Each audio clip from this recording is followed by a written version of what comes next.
Bonjour à tous et à toutes, j'espère que vous allez bien. Aujourd'hui, nous allons parler de l'état de la stabilité d'une mine à ciel ouvert. Où j'ai mis en place un exercice là pour pouvoir mieux comprendre le phénomène ou alors visualiser le scénario. Exercice: analyse de la stabilité des talus d'une mine à ciel ouvert. Une mine à ciel ouvert est exploitée avec des caractéristiques suivantes. Hauteur du talus 120 mètres, nombre de gradins 6, hauteur de chaque gradin 20 mètres, largeur de la banquette 10 mètres, angle d'inclinaison globale du talus 45 degrés, propriétés géotechniques du sol qui sont la cohésion 25 kPa, l'angle de frottement interne 30 degrés et le poids volumique 20 kN.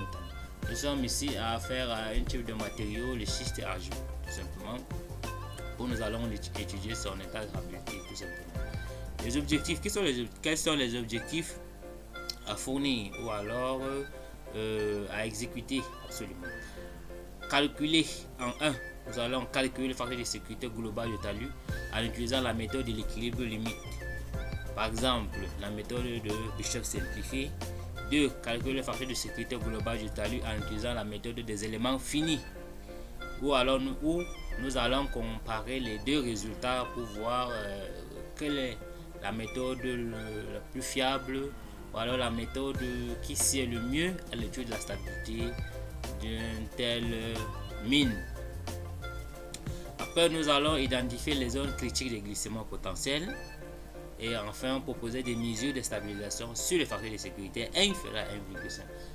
Rappelons que le facteur de sécurité à 1,5, nous sommes dans un état un peu critique, dans ce cadre bien précis.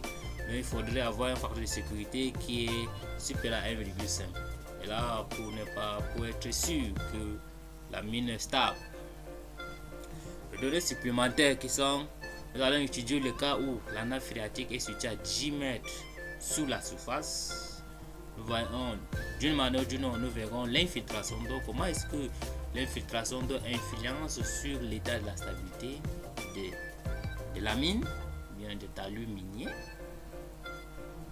Après, nous prendrons un autre cas bien précis où nous mettrons en place une charge de 10 kPa sur la crête du talus et nous allons visualiser le phénomène. Quelle est l'influence de cette charge là sur la crête du talus? Est-ce que ça a une influence? Si oui, comment? Tout ça.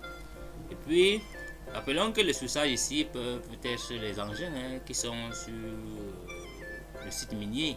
Donc, il faudrait à tout prix inclure tous ces phénomènes possibles pour pouvoir avoir un résultat fiable. Les questions: déterminer le facteur de sécurité global du talus dans ce phénomène. Discuter de l'impact de la nappe phréatique sur la stabilité.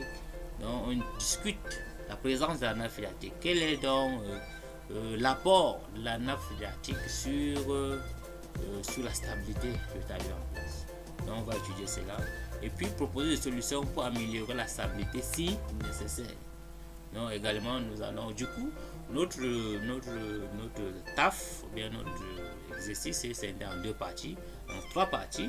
Nous allons parler d'abord de la mine à l'état statique, maintenant de la mine à présence d'eau et puis de la mine en présence d'une surcharge.